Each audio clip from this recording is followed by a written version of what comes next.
It was a quiet morning on Beechwood Lane. The smell of a fresh pot of coffee and bacon filled the air. Dad had left for work, and Cooper and Wesley were left at home with Mom while she worked on the computer. School was officially over, and summer break had begun, so now the two brothers had to figure out how they could keep themselves occupied. Otherwise, it was going to be a long summer. So what's the plan today? Cooper said. I don't know, I want to go watching TV while Mom works. Wesley replied. Maybe, but you always pick the dumbest shows. Let me pick this time. No way, you picked last time. Boys, no TV till later. You guys go play for a bit. I need to do a work call. Their mom called out from the other room. Well, I guess that solves that. Your dad left some cardboard boxes downstairs. You guys should build something. Want to build a fort? Better yet, how about a spaceship? Yes, good idea. Cooper was the older of the two, but not by much. He was only a year and a half older than his younger brother Wesley. Cooper had just turned 11, and Wesley was 9. Beechwood Lane was a quiet street, not many kids on it. And although it had beach in its name, it was nowhere close to a beach. Named after the beechwood tree. That is all that was around them. Trees, lots, and lots of trees. So the boys went downstairs to the playroom and cut and colored and glued and taped until they had constructed a pretty impressive 2-seater spaceship with an enclosed cockpit, gear shift, instrument cluster, wings, and all. Wow, this thing looks amazing, Cooper said. Yeah, but we're missing one thing. Wesley thought. Let's add one of Dad's pocket watches to the panel to make it look even more real. Their dad worked at a clock shop, fixing and tuning old and new watches. Recently, he had been working on a very antique watch and had brought it home to try and get it to work. The boys thought it would add just the right amount of style to their instrument cluster. Okay, let's borrow it and we'll put it back after we're done playing, said Cooper. It'll look so sick, Wesley said. Wesley walked upstairs, tiptoed past his mom, who was still on a video call with work, went into his parents' room and grabbed the watch off his dad's desk. It was a golden pocket watch with a dangling chain. The sides were faded with dim lettering. And on the back, it opened up to reveal intricate mechanics. There was also a masted ship emblem engraved on the back cover, and the initials B.H.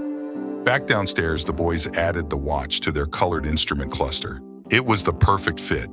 It even had a little winding knob that made noise when you spin it. The boys were finally ready for liftoff.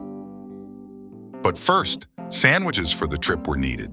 The boys went to the kitchen, laid out 4 pieces of bread, little bit of mayo, then the mustard, ham, and cheese, and voila, a perfect sandwich. Their mom poked her head out the door briefly to check on them. You guys doing okay? Yes, Mom, we're heading back downstairs to play, Cooper said. Okay, once I'm done with work, let's get out of the house for a bit. The boys nodded as they walked away, not interested about getting out of the house, more interested about playing with their new spaceship.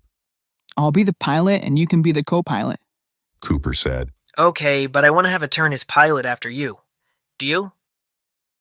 Deal. Cooper replied. The boys hopped in and closed the flaps. A couple of solar-powered lights instantly turned on, sensing the darkness, illuminating the instrument cluster. Wesley had designed the instrument cluster. His attention to detail was something even his big brother was in awe of sometimes.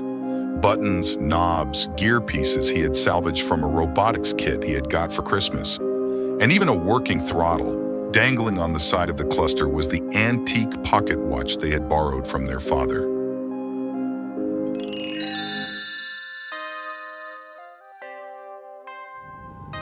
Wesley dropped his swimming goggles over his eyes and turned on the air filter that acted as the engine. And immediately, the fan started up, giving the sound of propulsion. Cooper sat in front and started pushing buttons methodically. He twisted the gear of the watch, and it started to tick. The boxes began to shake. The whirring noise got stronger. The boys now were becoming a little scared. Hey, Coop, is this supposed to be shaking like this? I don't know. Why is this so loud? The shaking intensified as the noise became louder, and louder. Now there was a smell of ocean air making its way through the cockpit. The boys were desperately trying to hold on to their seats. It felt as if they were flying through the air. And then all of a sudden, a loud thud. The whirring noise slowed down and the watch stopped ticking. The smell of the beach was unmistakable. The hot sun was peering through the crevices of the cardboard spaceship. Slowly, the boys lifted the flaps that were draped over them. A blinding light flooded the cockpit, and the sounds of nearby seagulls and people talking were heard all around them. Also, smells of hot sand and grilled food filled their nostrils. Bro, where are we? Said Wesley. I have no idea. Before they could say another word, a voice called out to them. Wow, where do you guys land a fly like that? A funny voice said, as the boys heard footsteps rapidly approaching. Fly? I don't know. Who are you? Where are we? Said Cooper. My name's Bradley Haas III, but everyone just calls me Beach Guy. And you've landed in my hometown, Summer City. The boys looked around for the first time. In the distance, not far from the beach, were buildings small and tall. Some were colorful, some were gray and brown. The streets were bustling with oddly dressed people. Laughter and singing could be heard in the distance. Not far from where they had landed was a boat dock with a bunch of wooden boats. They ranged in size from big galleons to small fishing vessels. Beach Guy, do you know how far away from Maine we are? Said Wesley. Never heard of that place. Is it an island? Beach Guy replied. No, not an island. It's where we're from. We're not exactly sure how we got here.